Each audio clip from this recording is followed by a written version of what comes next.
नमस्कार दोस्तों, स्वागत है आपके अपने YouTube चैनल भक्ति फैक्ट्स में। अगर आपने अभी तक हमारे चैनल को सब्सक्राइब नहीं किया है तो तुरंत सब्सक्राइब कर लीजिए और बेल आइकन को दबा दीजिए ऐतिहासिक तथ्य की जानकारी पहले पाने के लिए। एक बार सीता जी अपनी सहेलियों के साथ जनक जी के महल के बगीचे में मनोरंजन के लिए गई।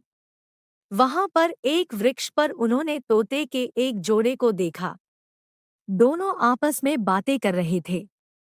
एक ने कहा कि अयोध्या में एक सुंदर और प्रतापी कुमार है जिनका नाम श्री राम है। उनसे सीता जी का विवाह होगा। श्री राम 11,000 वर्षों तक इस धरती पर राज्य करेंगे। सीता और राम दोनों एक दूसरे के जीवन साथी की तरह इस धरती पर सुख से जीवन बिताएंगे। सीता ने अपना नाम सुना तो दोनों पक्षी की बात गौर से सुनने लगी। उन्हें अपने जीवन के बारे में और बातें सुनने की इच्छा हुई। सखी सहेलियों से कहकर उन्होंने दोनों पक्षी पकड़वा लिए।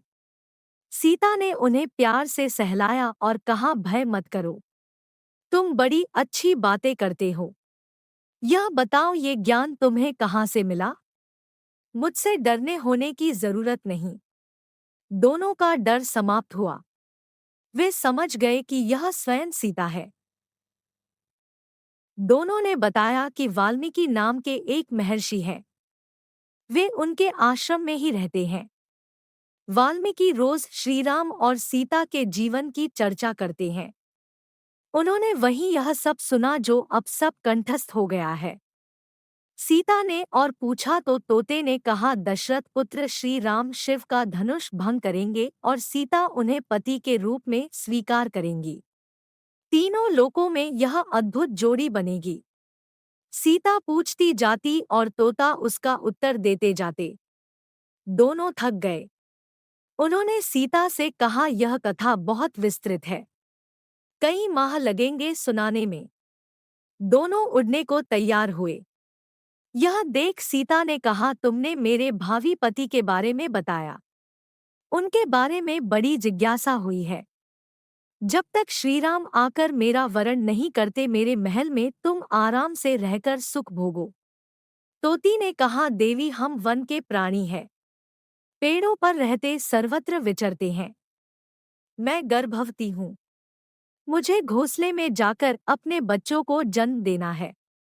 सीता जी नहीं मानी। तोते ने कहा, आप जिद न करें। जब मेरी पत्नी बच्चों को जन्म दे देगी तो मैं स्वयं आकर शेष कथा सुनाऊंगा।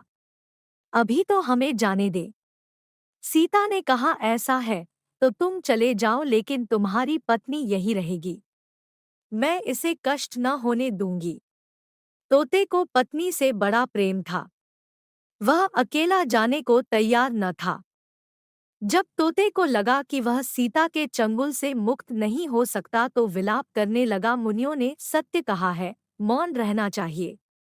यदि हम कथा न कहते तो मुक्त होते। तोती अपने पति से विछोह सहन नहीं कर पा रही थी।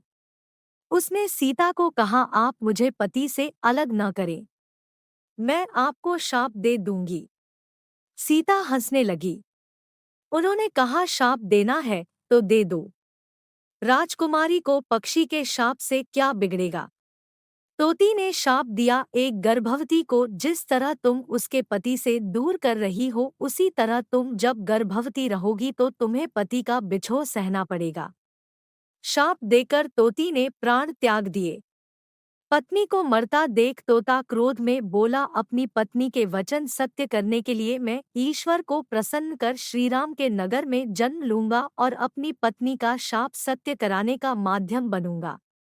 वही तोता बाद में अयोध्या का धोबी बना जिसने झूठा लांछन लगाकर श्रीराम को इस बात के लिए विवश किया कि वह सीता को अपने महल से निष्कासित कर दे। आपको हमारी ये वीडियो कैसी लगी हमें कमेंट सेक्शन में कमेंट करके ज़रूर बताएं।